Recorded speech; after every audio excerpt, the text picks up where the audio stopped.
todos e a todas. Vamos iniciar a correção da nossa primeira avaliação objetiva. Nós estamos gravando a presente reunião através da plataforma digital do Google, a Google Meet, plataforma de reuniões virtuais do Gmail. Salientando que essa reunião está sendo gravada e, posteriormente, será postada no SIGA e no nosso canal, no YouTube, no canal que este docente mantém no YouTube, com as nossas humildes exposições de direito penal, com as nossas aulas, tanto as aulas que são realizadas de forma sincrônica, quanto as aulas em vídeo, que são postadas para vocês. Professor, pede para o pessoal se inscrever e clicar no joinha também, para dar uma força. Sem dúvida, pessoal. Vamos movimentar o canal e apertar no joinha para receber as notificações dos novos vídeos que eu posto, não só de Penal 1, mas também de Penal 3 e de legislação penal extravagante, certo? Das outras disciplinas que nós estamos ministrando ao longo desse semestre atípico de 2020.6, a continuidade do semestre 2020.1. Perfeito, pessoal? Mas vamos, sem mais delongas, a correção da primeira avaliação primeira avaliação objetiva, melhor dizendo, na realidade, terceira avaliação do nosso período de 2020.1. Vocês têm acesso à prova pelo SIGA ainda, não tem? Pessoal? Como, professor? Não entendi. Vocês têm acesso à prova pelo SIGA ainda? Temos sim. Tem. Pronto. Todo mundo abre a prova no SIGA agora, por favor. Certo? Todo mundo abre a prova, porque nós vamos fazer a correção. Posso iniciar? Por mim, sim. Posso iniciar, né, pessoal? Vamos lá. Primeira questão. Essa questão foi extraída do concurso para juiz leigo. O que é a figura do juiz leigo? O juiz leigo, em que pese a nomenclatura falar em leigo, é um bacharel em direito, certo? Que funciona junto ao judiciário, certo? Como uma espécie de órgão auxiliar do exercício da atividade judicante. O juiz leigo, ele funciona, sobretudo, nas situações em que há composição, certo? Do litígio. Em alguns tribunais, como o Tribunal de Justiça do Rio Grande do Norte, certo? Essa figura, que não é uma figura recente, é uma figura que remonta à época do Brasil colônia, certo? Mas cuja previsão contemporânea encontra-se encartada na Constituição Federal, certo? E que, inclusive, atende a necessidade de conferir maior celeridade à justiça e tornar mais acessível a prestação jurisdicional do Estado. Essa figura ela existe na sistemática organizacional de alguns tribunais de justiça em alguns estados do Rio Grande do Norte, aliás, de alguns estados do Brasil, certo? E essa figura, diferentemente do juiz togado, certo? Ela não é vitalícia, né? A figura do juiz leigo é um cargo temporário. Né? O juiz leigo ele atua exclusivamente em algumas jurisdições, sobretudo as jurisdições dos juizados especiais cíveis e do juizado especial da Fazenda Pública, certo? Durante o exercício da judicatura, o juiz leigo ele é impedido de exercer a advocacia perante onde ele se encontre investido. Óbvio, né? Ele não pode advogar onde ele atua como juiz. O juiz leigo atua em causas de forma bem simplificada da justiça, certo? E ele tem como atribuições reger as audiências de conciliação, pronunciar pareceres, realizar audiências de instrução e julgamento, certo? Mas ele não tem a vitaliciedade de um juiz togado, certo? Esse concurso para juiz leigo do Tribunal de Justiça do Rio Grande do Norte, do qual a gente extraiu essa questão, foi realizado no ano de 2014. Mas vamos lá. Essa questão direciona-se aos princípios que regem o direito penal. E diz exatamente o seguinte: os princípios constituem o alicerce, inspiram a criação e a manutenção de um sistema jurídico. O direito penal se assenta em princípios próprios do Estado de direito democrático. Examine e assinale a opção correta quanto aos princípios fundamentais do direito penal. Vamos lá, pessoal. Assertiva A. O princípio da humanidade decorre da dignidade da pessoa humana e contempla a constitucionalidade da criação de tipos penais ou a combinação de penas que violam a incolumidade física ou moral de alguém. Evidentemente que essa assertiva ela se encontra inteiramente equivocada. Né? Justamente o contrário. Né? O princípio da humanidade, o princípio da dignidade da pessoa humana, impede que se estipulem tipos penais, que se criem tipos penais e que haja a combinação de penas em detrimento da incolumidade física ou moral do ser humano. Inclusive, isso é uma previsão constitucional no nosso país, a proibição de penas de caráter infamante, de caráter degradante, como é o caso dos castigos corporais, como é o caso da pena de morte, como é o caso da pena de prisão perpétua, certo? De modo que essa assertiva A, ela se encontra inteiramente equivocada. Algum comentário acerca dessa primeira assertiva? Pessoal? Não. Posso passar adiante. Vamos escutar aqui um pouco de Mozart. Eu gosto muito de estudar e trabalhar escutando boa música, sobretudo música erudita, música clássica. Vou colocar aqui o concerto número 5 para piano e orquestra do grande Wolfgang Amadeus Mozart, o grande compositor austríaco. Vocês estão ouvindo? Não, está muito baixo. E agora estão ouvindo? Agora sim. Maravilha. Vamos lá, pessoal. É uma sugestão que eu dou a vocês. Estudem ouvindo música erudita. Estudem ouvindo Beethoven, Mozart, Haydn, Schubert, Tchaikovsky, Vivaldi, Chopin, Fala, manso. Mendelssohn, os grandes Tchaikovsky, os grandes mestres da música erudita. As ideias fluem muito mais rapidamente. Pessoal, vamos lá. Letra B. O postulado da intranscendência permite que sanções e restrições de ordem jurídica superem a dimensão estritamente pessoal do infrator? Obviamente que não. O princípio da intranscendência diz justamente o contrário. A pena não passará da pessoa do condenado. O princípio da intranscendência não permite, vejam só, meus caríssimos amigos e minhas caríssimas amigas, não permite que se viole o caráter personalíssimo da sanção penal. Né? A sanção penal, ela é de natureza pessoal.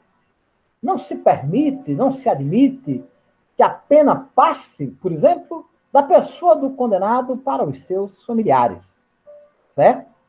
Está todo mundo me ouvindo, pessoal? Sim. Gente, ou seja, essa primeira assertiva, ela se encontra inteiramente equivocada. Portanto, a alternativa B definitivamente não é a alternativa correta. Todo mundo me vendo e me ouvindo com exatidão? Sim, sim. Tá todo mundo me ouvindo. Certo. Eu não sei porque eu não estou vendo vocês.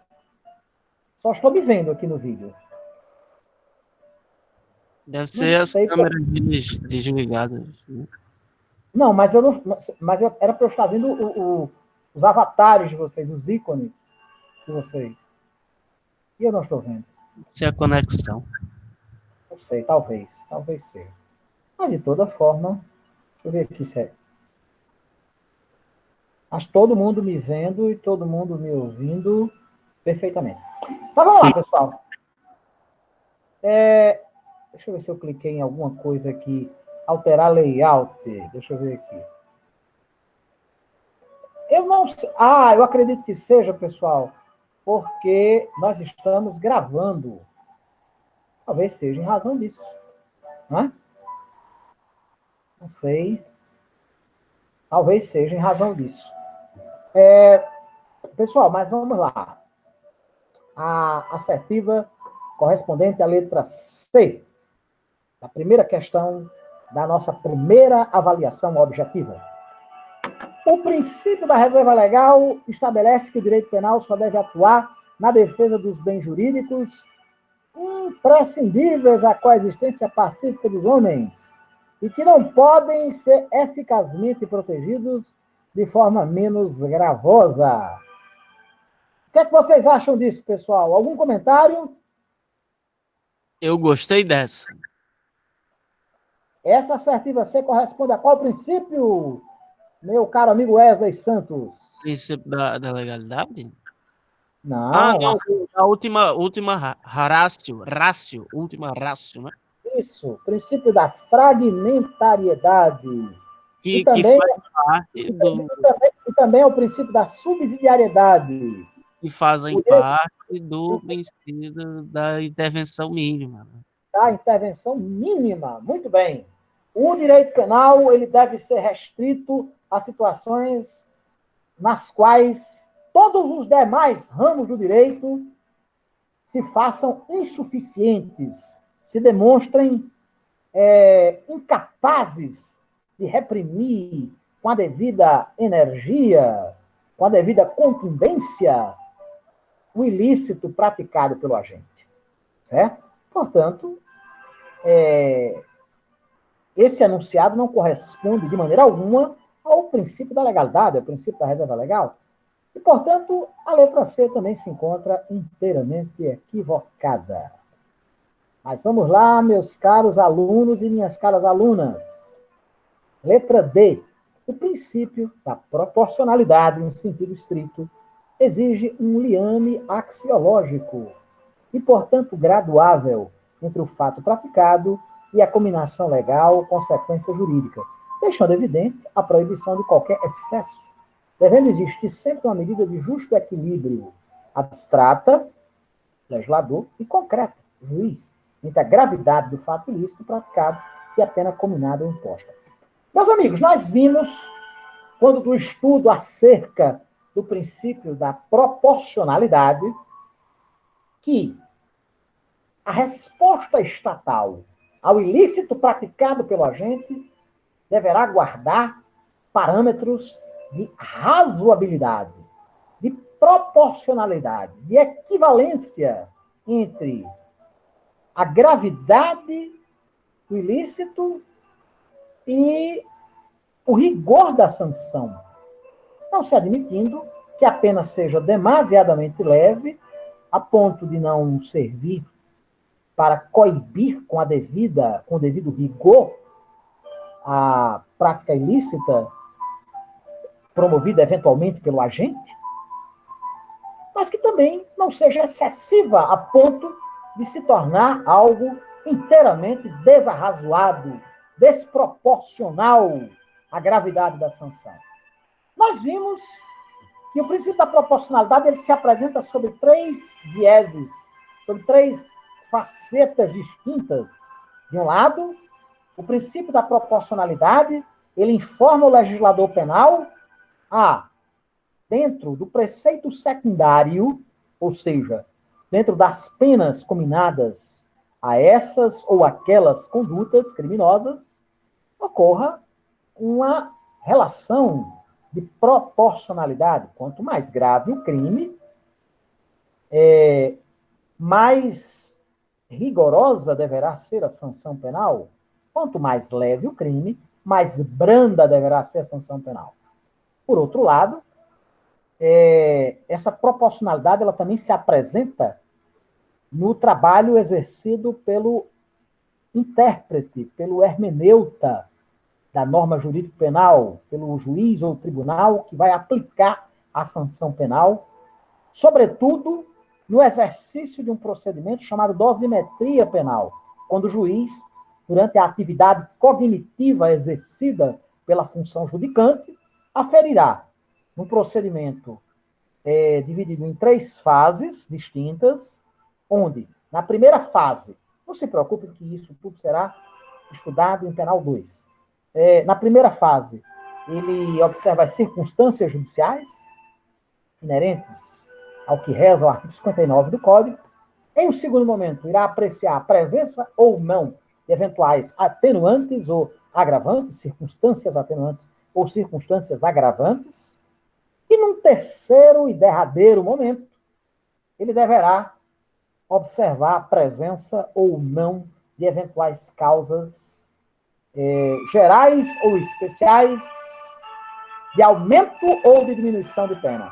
E por derradeiro, o princípio da proporcionalidade, ele deverá direcionar-se também à administração pública, quando do cumprimento da lei, e também ao juízo da execução, certo? Quando do efetivo cumprimento da sanção penal.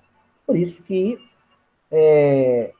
os condenados por crimes mais graves deverão iniciar o cumprimento da sanção em regime fechado. Os condenados por crimes mais leves, certo?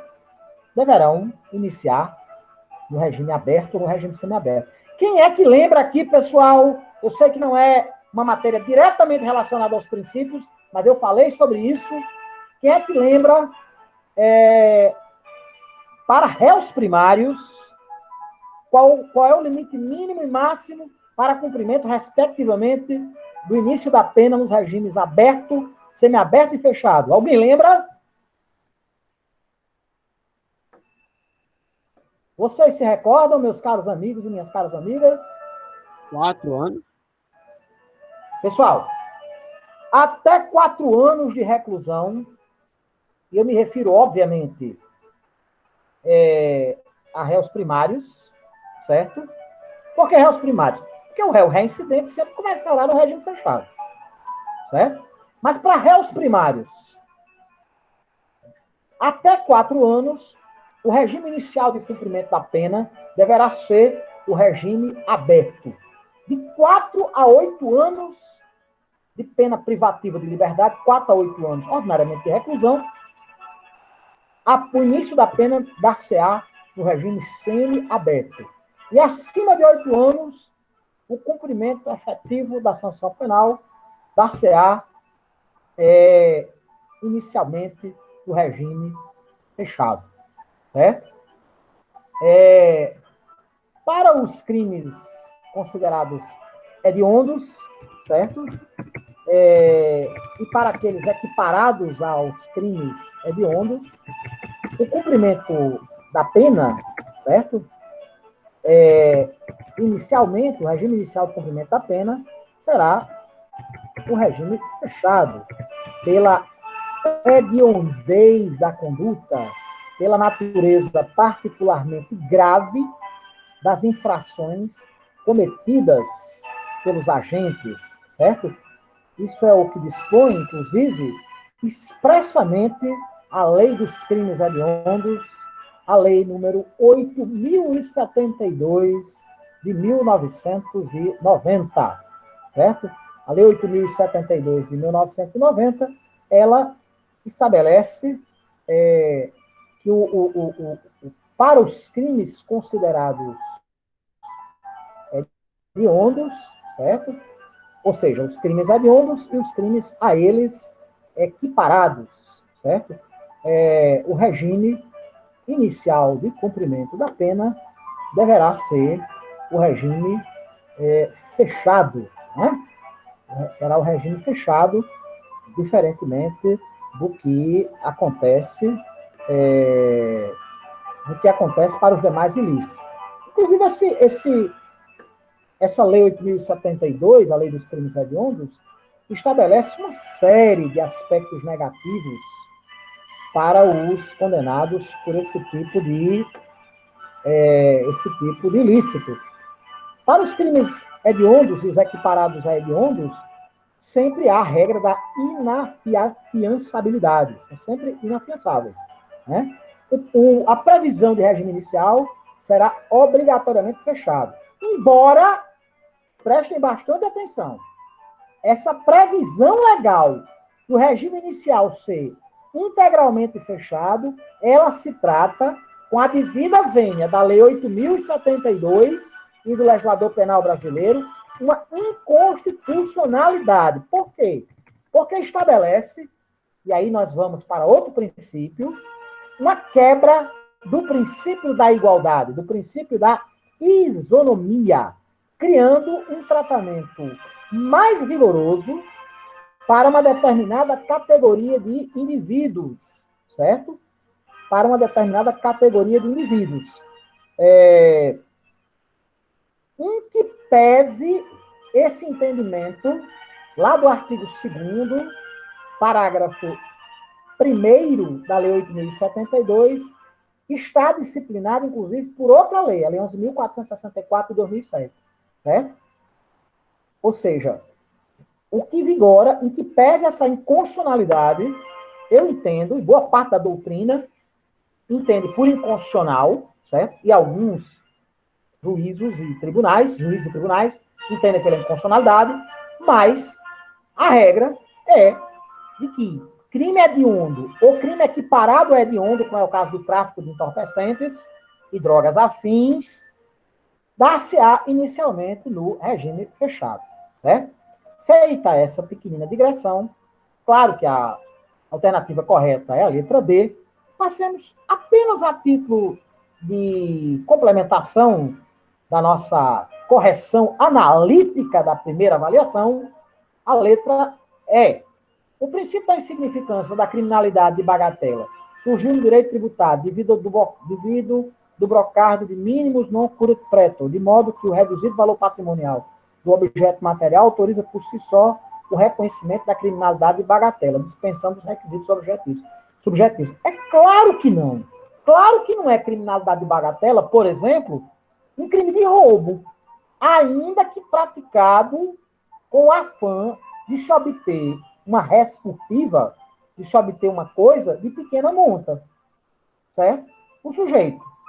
Qual a diferença entre furto e roubo, gente? Furto é a subtração da coisa alheia móvel. O roubo consiste na subtração da coisa alheia móvel mediante violência, grave ameaça ou utilização de outro meio que impossibilite ou dificulte a resistência da vítima, certo? É claro que um sujeito que se utiliza de uma arma de fogo para roubar uma caneta que custa R$2, R$3, ele não está acobertado pelo princípio da criminalidade de bagatela. Outro exemplo, inclusive a gente discutiu a questão do servidor público que pratica o crime de peculato. A jurisprudência do STJ já entendeu que para o crime de peculato não existe o princípio da criminalidade de bagatela, tendo em vista que aquele crime contra a administração pública ofende não só a administração no seu patrimônio, mas também ofende na confiabilidade que se deve ter para com os servidores públicos. Perfeito, pessoal? Alguma dúvida com relação a essa primeira questão? Não. Alguém gostaria de fazer alguma colocação? Jardel e Luana, fechado 30 anos.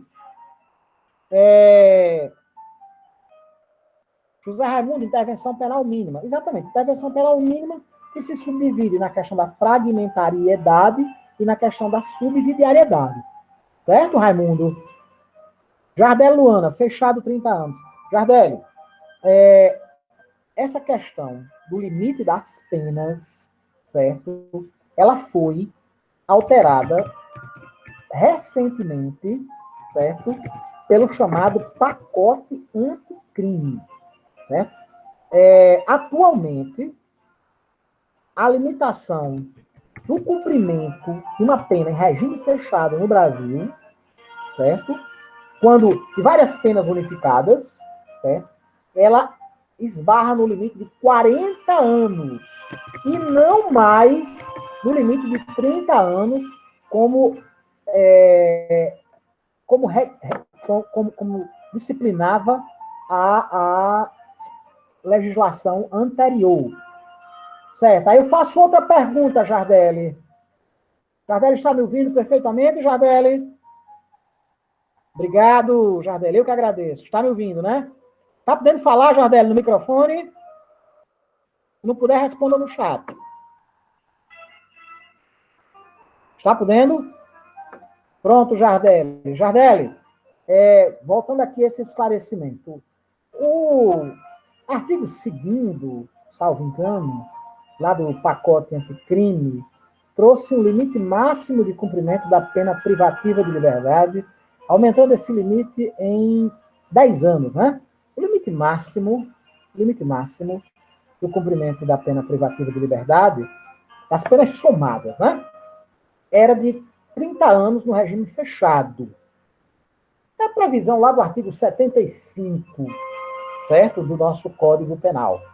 Só que a Lei 13.964, o chamado pacote de 2019, né, recentíssimo, o chamado pacote anticrime, alterou esse tempo de cumprimento das penas privativas de liberdade, que não poderá exceder a 40 anos. Pessoal, aí vocês perguntam, professor, então por que muitas vezes o sujeito, a gente vê na mídia, a gente vê sendo noticiado que o sujeito tem 200 anos de pena a cumprir, certo? 150 anos de pena a cumprir, certo? Gente, isso influencia na questão da progressão de regime, certo? Por quê? O sujeito que esteja cumprindo uma pena de 200 anos, por exemplo, certo? O cumprimento das regras para progressão de regime se dá sobre 200 anos e não sobre 40 anos. Entendeu? A jurisprudência já firmou entendimento nesse sentido, certo? E o cumprimento se dá não sobre o teto do artigo 75, que trata do limite temporal das penas privativas de liberdade no nosso país, certo? Com a alteração que foi feita pela Lei 13.964, o famoso pacote anticrime, né? Esse limite temporal passou para 40 anos, mas o cálculo para progressão de regime não é feito sobre esse patamar de 40 anos, mas sim sobre o patamar total da pena. Entendeu? Yasmin Medeiros... Não, sim, está participando. Sei que era uma pergunta que Yasmin estava fazendo. Ela deve ter saído e entrou. Não foi, Yasmin? Deve ter caído a conexão. Todo mundo me ouvindo, pessoal? Sim. Maravilha. Vamos interagir, porque senão eu penso que a conexão caiu. Professor, eu tenho uma pequena dúvida. Sobre Meu caro o princípio da insignificância, criminalidade de bagatela. Esse princípio, ele é só aplicado em casos de furto? Não. Ele pode ser aplicado não é só em casos de furto. Existe o chamado furto famélico, que é quando o sujeito furta para não morrer de fome. Entendeu? O furto famélico é um exemplo de observância, chamado... O fenômeno do furto famélico é um exemplo de observância do princípio da criminalidade de bagatela. em razão do diminuto valor da res furtiva, certo? Mas o princípio da insignificância, ele pode ser observado também quando nos crimes de natureza tributária, certo? Como, por exemplo, o crime de descaminho, certo? Quando o valor da mercadoria... O que é descaminho, gente? Descaminho se trata da introdução, da importação ou exportação, introdução ou a saída de mercadoria sem o devido pagamento dos tributos. Esse delito, ele é disciplinado lá pelo artigo 334 do Código Penal brasileiro. Antigamente, o artigo 334, antes de 2014, ele estabelecia o disciplinamento em torno de dois crimes que são crimes irmãos, são muito parecidos. Contrabando e descaminho, certo? Tanto que o tipo penal era chamado de contrabando ou descaminho. Né? Só que o contrabando agora, ele se encontra previsto no artigo 334-A do Código Penal. Qual a diferença entre contrabando e descaminho? No descaminho, a mercadoria, simplesmente, ela entra no país ou sai do país sem nota. Certo?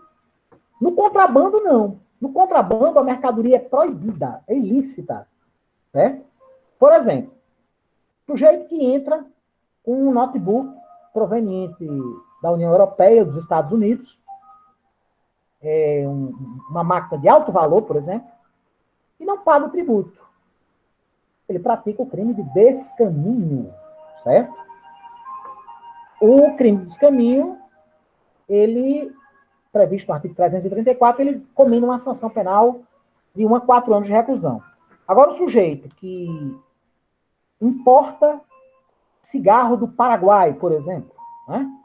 Contrabandista de cigarro, ele faz introduzir em território nacional uma mercadoria que não pode ser vendida aqui, certo? Porque é produzida para exportação, para ser vendida em outros países da América do Sul, sobretudo no Paraguai, onde a tributação sobre cigarros é quase inexistente. Aqui, a alíquota sobre cigarro é muito alta, muito elevada. E, portanto, o preço do cigarro aqui é muito caro. Certo? Por isso que o contrabando de cigarro dá tanto dinheiro. Eles reintroduzem no Brasil o cigarro que foi fabricado aqui e foi exportado para fora, ou simplesmente eles introduzem um cigarro fabricado lá fora, sobretudo no Paraguai, certo? Obviamente muito mais barato, e que é introduzido em nosso país. A mercadoria é proibida, e, portanto, essa conduta caracteriza o contrabando. O princípio da insignificância, a jurisprudência já assentou esse posicionamento, cabe para o descaminho, mas não cabe para o contrabando. Tá entendendo, Wesley? Por quê?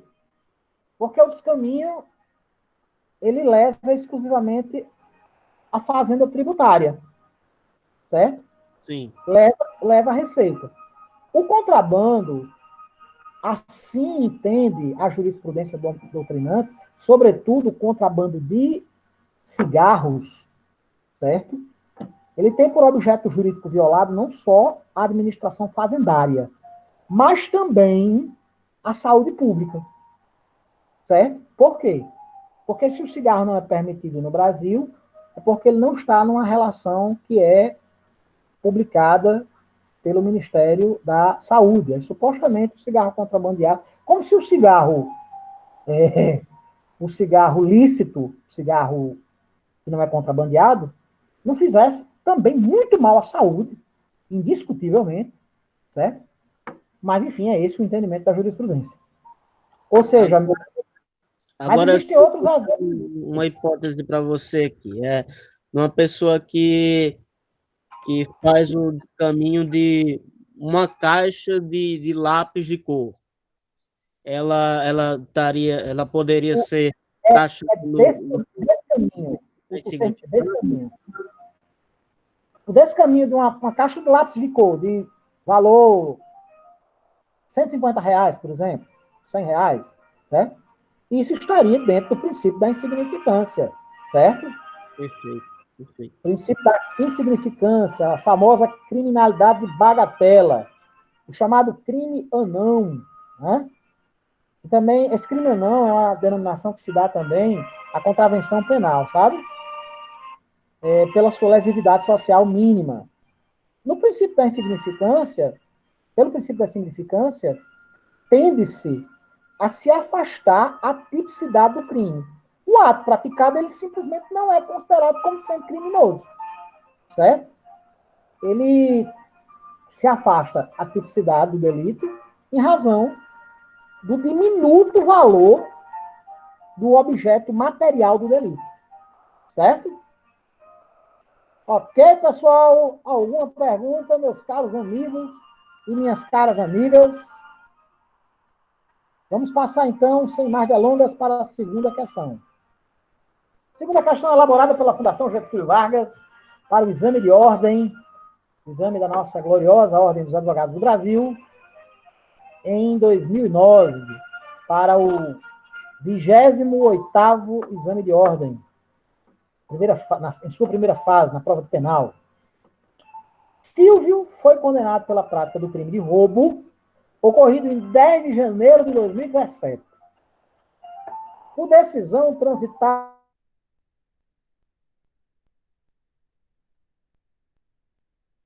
em julgado, majorada em terço, em razão do emprego de arma branca. Total de 4 meses de pena privativa de liberdade, além de multa. O que é arma branca?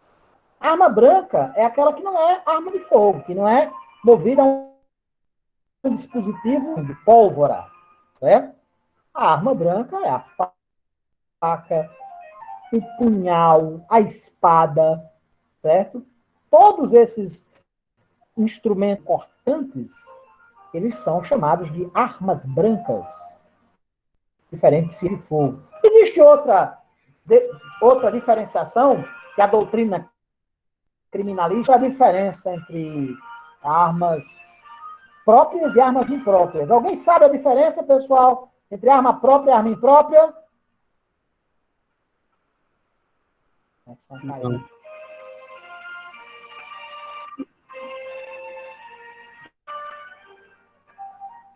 Eu acho que a conexão caiu. Não. Tentando reconectar aqui. Vocês estão me ouvindo? Sim. Ouvindo. Sim. Eu não estou vendo. Peraí. Pessoal? Tô ouvindo. Todo mundo me ouvindo? Aqui tá tudo certo. Maravilha. Pessoal, a diferença entre arma própria e arma imprópria. As armas próprias são aqueles instrumentos criados para serem armas. Um revólver, uma pistola, um rifle, um fuzil, são armas próprias. Né? E arma imprópria, professor, é aquele instrumento, aquele objeto que naturalmente não seria uma arma, certo? Mas que é utilizado como tal. Um garfo não é uma arma. Uma cadeira que o sujeito joga na cabeça de alguém não é uma arma, mas torna-se uma arma. Né? Um ciscador, manchada, um pedaço de pau, Jardele, uma paulada, cacetada, na cabeça de um desavisado, é capaz de matá-lo, inclusive. Né? Embora um pedaço de pau não seja uma arma própria. Um balde de água quente. Um balde de água quente. A criatividade humana é fantástica, meu caro Wesley. E aí, pessoal, a diferença entre arma própria e arma imprópria. Uma arma branca, ela pode ser uma arma própria. Uma espada é uma arma própria. Uma faca é uma arma própria. Desde que seja uma faca, por exemplo, um punhal, né? Agora, uma faca de cozinha não é uma arma própria. A faca de cozinha é um instrumento que não é originalmente uma arma, certo? Agora, uma arma de fogo, ela nunca será uma arma própria. Porque uma arma de fogo, ela sempre é uma arma. A arma é um dispositivo destinado à defesa e ataque. Eu estava comentando agora há pouco, numa conversa com um amigo meu, promotor de justiça, sobre as modificações recentes de 2019 através de um decreto do presidente da República, e que ampliou esse decreto, o rol de armas de uso permitido no Brasil. Hoje, armas de alto poder de destruição, como a .40, pistola .40, pistola 45, pistola 9mm, revólver Magnum 44, revólver Magnum 357, que são armas muito poderosas, são armas de uso permitido. Acessíveis na internet a menos de R$4.000, algumas delas, como, por exemplo, uma pistola 9mm da Taurus. Qualquer sujeito acima dos 25 anos que preencha os requisitos legais, entre eles, sobretudo, a primariedade, né? Não tem antecedentes criminais, pode adquirir uma arma que é utilizada em guerra, que é utilizada por forças especiais no mundo inteiro, entendeu? Isso é temeridade, um completo absurdo. O Estado que coloca nas mãos do civil, nas mãos do particular, o dever de se defender, é um Estado que demonstra a magneota para caçar preá, Wesley? Estamos aí, meus amigos, escutando uma confissão de crime ambiental. Na aula de hoje, uma confissão de crime ambiental por parte do amigo Wesley Santos. Caio Feliciano, prende! Lembrando que a prisão em flagrante pode ser exercida, pode ser efetivada por qualquer pessoa, né? Por qualquer pessoa. A diferença entre a prisão em flagrante é o profissional, o agente público que estiver no exercício de suas funções tem o dever de efetuar. O policial que presencia um flagrante, ele tem o dever de prender. Mas um particular, um cidadão, ele tem o direito a efetuar a prisão em flagrante. Qualquer pessoa pode prender outra em flagrante delito. Evidentemente, eu não aconselho a ninguém, sobretudo quando de crimes violentos, né? Vamos deixar isso para quem de direito, vamos deixar isso para a polícia. Ligue 190, na dúvida. Pessoal, nós vamos dar prosseguimento, gente. Após ter sido iniciado o cumprimento definitivo da pena por Silvio, foi editada em 23 de abril de 2018 a Lei número 13.654/18, que excluiu a causa de aumento de pena pelo emprego de arma branca no crime de roubo. Ao tomar conhecimento da edição da nova lei, a família de Silvio procura um advogado. Vamos lá, gente. Considerando as informações expostas, o advogado ou advogada de Silvio, vamos lá. A. Não poderá buscar... Gente, essa pergunta, evidentemente, é uma pergunta que versa acerca do tema lei penal no tempo, que foi por nós devidamente estudado ao longo dessa primeira unidade. Letra A. Não poderá buscar alteração da sentença, tendo em vista que houve trânsito em julgado da sentença penal condenatória. Claro que não! Lógico que não. Eu disse aqui, inclusive, a vocês que a sentença penal condenatória, ela faz coisa julgada formal, mas ela não faz coisa julgada material. Alguém lembra disso? Teve alguém que perguntou, eu acho que foi José Vinícius. Foi você, Vinícius? Teve alguém que perguntou se poderia entrar... E na aula de revisão eu falei sobre isso. Vocês lembram, pessoal? Gente... Não me recordo. Não se recorda? Eu falei, meu caro Caio, que no caso... Porque a pergunta foi o seguinte, se caberia uma revisão... A pessoa até usou uma ação rescisória. Ação rescisória é termo do civil, né? Do processo civil. É uma ação que tem prazo de 5 anos para você ingressar com ação revendo uma decisão que já foi transitada em julgado. Quando surgem novas provas, por exemplo, evidência de que a decisão se baseou em legalidade, certo? Existem os requisitos legais. No caso do processo penal, a revisão criminal poderá ser proposta a qualquer tempo, mas ela não poderá ser proposta pela execução, pela acusação, certo? Uma vez transitado em julgado, quando transita em julgado para acusação, a situação do condenado, ela não poderá piorar, certo? Quando ela transita em julgado para a defesa também, ela não pode piorar, nem pode melhorar.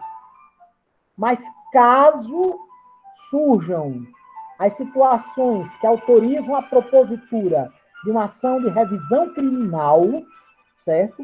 Independentemente do trânsito em julgado da sentença penal condenatória, a qualquer tempo pode se propor essa revisão criminal. Muito embora essa questão aqui não queira dizer, não tenha relação, melhor dizendo, não tenha relação com a revisão criminal, porque a revisão criminal trata do mérito da questão. Aqui não, aqui nós estamos diante da execução da pena. É o juízo de execução, não é o juízo cognitivo que irá se pronunciar. E aí, justamente, a letra B fala: poderá requerer ao juiz da execução penal o afastamento da causa de aumento e, consequentemente, a redução da sanção penal imposta com absoluta certeza. O advogado ou advogada de Silvio deverá peticionar junto ao juiz da execução, informando que a legislação penal modificou-se em favor de Silvio, que houve, portanto, um reformácio in melius. Quem é que lembra, pessoal? Houve um reformácio in melius, certo? Houve o advento de uma lei penal mais benigna, e, portanto, a lei penal mais benigna, o que é que acontece? Retroage, certo? Como a lei penal mais benigna retroage a qualquer tempo, inclusive quando da execução da pena, certo? O que o advogado ou advogada do senhor Silvio deverá fazer é peticionar junto ao juiz da execução, informando que aquela causa de aumento de pena não existe mais e que a pena deve ser diminuída, certo? Portanto, a alternativa correta é a letra B, meus caros amigos e minhas caras amigas. Certo, gente? Mas vamos aqui só a título de esclarecimento, só por amor ao debate, vamos aqui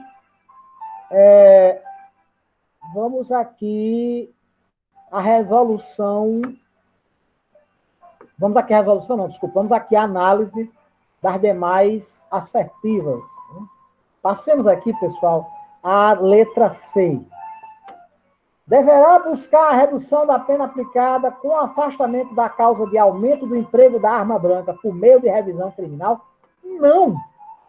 Isso aqui foi uma típica pegadinha. Uma típica casca de banana de concurso. Por que não cabe revisão criminal? Porque a pena já está sendo executada, certo? E não seria lógico entrar com um processo de conhecimento, um processo junto ao juízo de origem, o juízo que julgou, certo? E eu até falei, juízo responsável é o juízo da execução, quando surgir uma lei penal mais benigna, favorável ao acusado. No caso, ao condenado já, né? Não tem pena. Né? No caso, a letra C está também errada. Letra D. Deverá buscar a anulação da sentença condenatória, pugnando pela realização de novo julgamento com base na inovação legislativa. Nada a ver! Totalmente sem contexto. Né? Não é caso de anulação da sentença condenatória, até porque, no mérito, já há um juízo de culpabilidade, firmado depois do devido processo, do exercício do devido processo legal. Portanto, não há que se falar em anulação da sentença condenatória. Certo, pessoal? Portanto, a letra correta para essa segunda questão vem a ser a letra, vejam só, as senhoras e os senhores, B de bola. Alguma dúvida sobre essa segunda questão, pessoal? Não. Meus amigos e minhas amigas, por favor, nenhuma dúvida. Professor, Todo mundo concorda? sobre a revisão criminal. Ela se dá lá na execução da pena, no início da execução da pena, ou lá na Não, sentença? a revisão criminal é proposta perante o juízo cognitivo, o juízo de primeira instância que decidiu acerca da questão, certo? Sim, aquele que deu a primeira sentença, né, no caso? E a revisão criminal diz respeito a questões de mérito. Aí não se trata de questão de mérito, se trata de questão relacionada à dosimetria da pena e ao cumprimento efetivo da sanção penal. O cara já está condenado, já está cumprindo pena, na condição de apenado, certo? O mérito seria o que foi. Ai, meu Deus. O que foi discutido a título de culpabilidade ou não culpabilidade, o que foi discutido acerca da presença ou não de uma causa de exclusão de antijuridicidade ou de culpabilidade, certo? Isso é a matéria de mérito, a matéria principal sobre a qual versou o processo. Obrigado. Ok, pessoal? Alguma dúvida não, né? Vamos lá, meninos e meninas. A terceira questão do concurso para promotor de justiça do estado do Mato Grosso do Sul, elaborada pelo Instituto FAPEC, no ano de 2015. Em relação ao âmbito temporal de aplicação da lei penal, outra questão sobre lei penal no tempo. É incorreto afirmar que, vamos lá, a lei penal mais benéfica é a única que tem extratividade. O que é que vocês acham disso, pessoal? Certo ou errado? Errado. Não. Certo. Certo, tá errado porque é correto. Não, porque no caso, a questão está perguntando qual é a incorreta, não é a correta. Certo? O que é extratividade, gente? Quem é que lembra?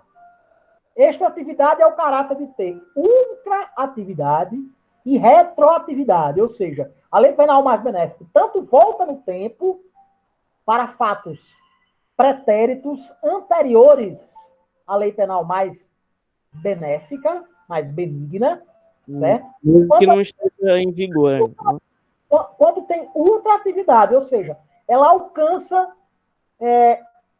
situações em que o julgamento vier a ocorrer sob o advento de uma lei mais severa, certo? Ou seja, a lei penal mais benéfica possui, sim, extratividade. Alguém fez algum comentário? Não, eu falei que mesmo ela não está mais em vigor, né? Mesmo não estando mais em vigor, sem dúvida nenhuma. Sem dúvida nenhuma, correto, meu caro Wesley. Pessoal, vamos lá. Letra B. A lei excepcional e a lei temporária possuem em comum o regime específico da ultratividade gravosa. De forma alguma. Não existe ultratividade. Aliás, correto. Existe ultratividade gravosa. Por quê? Porque a lei excepcional e a lei temporária dizem respeito a circunstâncias especiais. Se não fosse assim, o sujeito, sabendo da maior severidade da lei, praticaria o ilícito na esperança de que, posteriormente, quando ela não estivesse mais em vigor, ele fosse contemplado pelo advento de uma lei mais benigna. Portanto, a exceção da lei mais, a exceção da lei mais rigorosa, da lei mais gravosa, que possui ultraatividade, ou seja, que vigora mesmo após a sua cessação, por uma questão, inclusive, de segurança jurídica, é justamente a lei excepcional e a sua prima irmã, a lei temporária. Certo? Quem é que lembra a diferença de lei excepcional e lei temporária? Lei temporária é só por um período de tempo, como aquela lei da Copa. E a lei especial é uma situação especial, estado de sítio, essas coisas. Isso, exatamente. A lei excepcional ela tem a duração circunscrita a uma determinada situação excepcional. Calamidade, guerra, cataclisma natural, né? A lei temporária, ela tem, vou falar bem vulgarmente, ela tem data de início e data de final. Ela vigora durante um determinado espaço de tempo, né? E ambas possuem mutatividade gravosa, portanto, a B também está correta, portanto, não é a certa. Quer dizer, não é a errada. Desculpa. Vamos lá, letra C. A lei penal em branco, quando tem por objetivo garantir a obediência da norma complementar, não está subordinada à irretroatividade da lei mais severa e da retroatividade da lei mais benigna. Eu disse a vocês, a única exceção da ultratividade gravosa é a da lei excepcional e da lei temporária. Certo? Mas no tocante à questão da irretroatividade, voltando, da lei mais severa, isso é uma regra absoluta, certo? Bem como a retroatividade da lei mais benéfica, que também é uma questão também em homenagem à segurança jurídica e também em homenagem ao princípio da retroatividade da lei mais benigna, certo? É uma questão que não pode ser relativizada pelo fato da lei penal em branco eventualmente vir a ser suprida por uma norma complementar que seja mais gravosa e possa, de repente, retroagir, certo? Ou uma lei mais benigna que não possa retroagir, certo? Portanto, a incorreta é a letra C. Vamos só a letra D, apenas por amor ao debate. No delito continuado, formado por uma pluralidade de atos delitivos, mas legalmente valorados como um só delito, quem é que lembra aqui que eu falei de concurso de crimes? Pessoal, vocês lembram que eu falei de concurso material, concurso formal e crime continuado? Meus amigos? O delito continuado pratica vários atos no mesmo crime, né? É verdade. Peraí, Caio, só um momentinho. Ei, o professor gostaria de informar que estamos extrapolando o período de aula. Eu sei, meu caro amigo, já são 10h24. Não seria melhor terminar as demais questões na próxima aula? Com certeza, meu caro. Deixa eu só terminar essa questão e a gente passa, a gente encerra a nossa aula. Eu poderia, inclusive... Amanhã vocês têm aula? À noite? Pessoal, amanhã vocês têm aula às 7 da noite. De Direito Romano, qual horário, Caio? Nos primeiros horários, 7 às 8h30. Vamos marcar um encontro virtual aqui no Google Meet, através do Google Meet, amanhã às 8h45, nos 2 últimos horários da noite. Pronto, marcado. Certo? Aí a gente resolve o resto das questões, as outras 6 questões que faltam. Combinado, pessoal? Faremos uma aula extra amanhã para resolução das demais questões. Todo mundo concorda? Maravilha. Sim, sim, sim. Eu concordo. Agora, não diga que concorda e depois não venha, não, viu? Vamos fechar aqui, questão amanhã tem aula. Às 8h45, uma aula extra, para a gente terminar de corrigir nossa prova, certo? Para a gente terminar esse nosso debate de hoje. Vamos lá. Deixa eu ver aqui. Vamos terminar. Essa terceira questão. Vamos lá. Incorreta. A letra A... Deixa eu ver aqui. Já vimos que é correta. A letra B é correta. A letra C é incorreta. A letra D. No delito continuado, formado por uma pluralidade de atos delitivos, mas legalmente valorados como um só delito, para efeito de sanção, considera-se como tempo do crime aquele da prática de cada ação ou omissão. O que é que vocês acham sobre isso?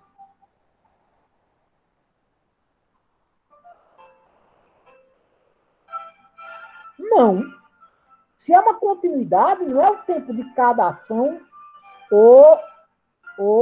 aliás, sim, desculpe, é incorreto. É correta, perdão.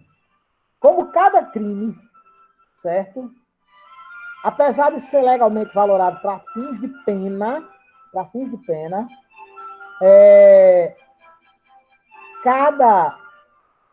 fins, em razão até do princípio da atividade, né? Cada um é considerado como o tempo do crime de cada um é considerado o tempo de cada ação ou cada omissão. Até eu estou ficando cansado e estou tocando das bombas. Certo? Pessoal, mas vamos lá. A alternativa incorreta é a da letra C. Eu falei que nós tínhamos mais 6 questões para responder. Temos, na realidade, mais 7 questões para a resolução. A gente resolve amanhã na nossa aula extra de Direito Penal 1, às 8h45 da noite. Certo? Ok, pessoal? Alguma dúvida, pessoal, sobre a nossa prova oral? José Vinícius ainda está online? José Vinícius, eu vou postar o resultado da nossa votação, né? Postar o resultado da nossa votação. Aliás, postar o resultado da nossa votação, não. Postar os critérios que advieram da nossa votação. Né? Foi a alternativa B, aliás. Desculpe, a alternativa B, não. A proposta número B, de letra B, certo? Nós vamos fazer uma prova em grupo, com um grupo de 3 componentes, certo? E a nota vai ser a mesma para todos do grupo, certo?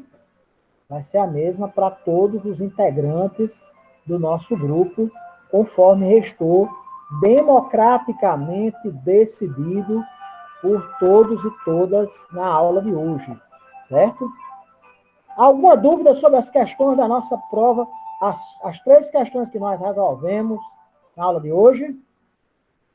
Alguma dúvida sobre os assuntos que foram ministrados, que foram objeto dessas questões? Acho que não. Não, né? Pessoal, posso dar por encerrada a aula de hoje? Sim. Meus amigos e amigas, então me despeço dos senhores e das senhoras com o meu mais caloroso e forte abraço, com os meus desejos de uma ótima noite, um bom descanso, e nos encontramos amanhã na nossa aula extra, às 20h45, se Deus assim nos permitir. Boa noite a todos e a todas. Tchau, pessoal. Até amanhã. Tchau.